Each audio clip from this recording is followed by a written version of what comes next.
ಲೋಕಸಭೆ ಚುನಾವಣೆಗೆ ಮಾಜಿ CM Sadananda Gowda ticket ಸಿಗುತ್ತೆ ಅಂತ ಸಾಕಷ್ಟು ನಿರೀಕ್ಷೆ ಇಟ್ಟುಕೊಂಡಿದ್ರು.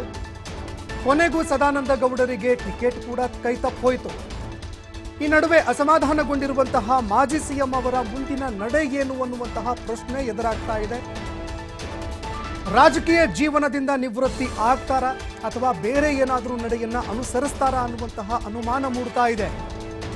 ಅದೇ ರೀತಿಯಾಗಿ ಕಾಂಗ್ರೆಸ್ ಪಕ್ಷದಿಂದ ಸ್ಪರ್ಧೆ ಏನಾದರೂ ಮಾಡ್ತಾರಾ ಡಿ.ವಿ. ಸದಾನಂದ ಗೌಡ ಅಂತ ಅನುಮಾನ ಕೂಡ ಕಾಡ್ತಾ ಇದೆ. ಯಾಕಂದ್ರೆ ನಾಳೆ ಮಾಜಿ ಸಿಎಂ ಸದಾನಂದ ಗೌಡ ಮಹತ್ವದ ಸುದ್ದಿಗೋಷ್ಠಿ ಕರೆದಿದ್ದಾರೆ.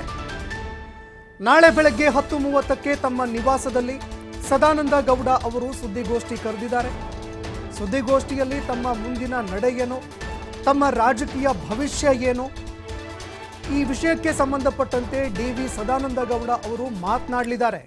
ಇನ್ನು ಮತ್ತೊಂದೆಡೆಯಲ್ಲಿ ಈಗಾಗಲೇ ಮಾಜಿ ಸಿಎಂ ಸದಾನಂದ ಗೌಡ ಅವರನ್ನ ಸೆಳೆಯೋದಕ್ಕೆ ಕಾಂಗ್ರೆಸ್ ನಾಯಕರು ಹಾಗೂ ಕೆಲವು ನಾಯಕರು ಪ್ರಯತ್ನವನ್ನ ಮಾಡ್ತಾ ಇದ್ದಾರೆ ಎನ್ನುವಂತಹ ಮಾತುಗಳು ಕೂಡ ಕೇಳಿಬರ್ತಾ ಇತ್ತು. ಈ ನಡುವೆ ನಾಳೆ ಮಹತ್ವದ ಸುದ್ದಿಗೋಷ್ಠಿಯನ್ನ ಕರೆದಿರೋದ್ರಿಂದಾಗಿ ಅವರ ಮುಂದಿನ ನಡೆ ಏನಾಗಿರುತ್ತೆ ಅನ್ನುವಂತಹ ವಿಷಯಕ್ಕೆ ಸಂಬಂಧಪಟ್ಟಂತೆ ಸಾಕಷ್ಟು ಕುತೂಹಲ ಎದುರಾಗ್ತಾ ಇದೆ. ಈ ನಡುವೆ ಕಾಂಗ್ರೆಸ್ನ ನಾಯಕರು ಸೆಳಿತಾ ಇದ್ದಾರೆ ಎನ್ನುವಂತಹ ಮಾತುಗಳು ಕೂಡ ಕೇಳಿಬರ್ತಾ ಇತ್ತು.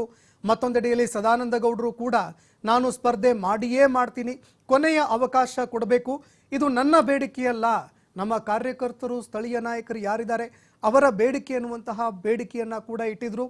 ಆದರೂ ಕೂಡ ಬಿಜೆಪಿಯ ಟಿಕೆಟ್ ಸಿಗಲೇ ಇಲ್ಲ, ಕೈತಪ್ಪೋಯ್ತು. ಇದೀಗ ಅವರ ಮುಂದಿನ ನಡೆ ಏನು ಅನ್ನುವಂಥದ್ದು ನಾಳೆ ಬೆಳಿಗ್ಗೆ ಗೊತ್ತಾಗಲಿದೆ.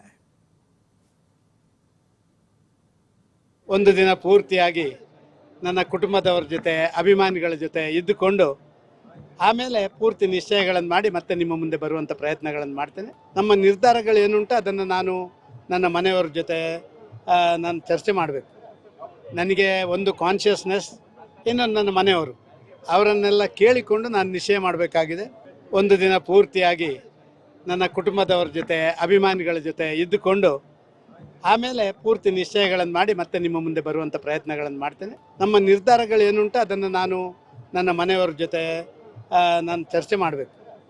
ನನಗೆ ಒಂದು ಕಾನ್ಷಿಯಸ್ನೆಸ್, ಇನ್ನೊಂದು ನನ್ನ ಮನೆಯವರು, ಅವರನ್ನೆಲ್ಲ ಕೇಳಿಕೊಂಡು ನಾನು ನಿಶ್ಚಯ ಮಾಡಬೇಕಾಗಿದೆ.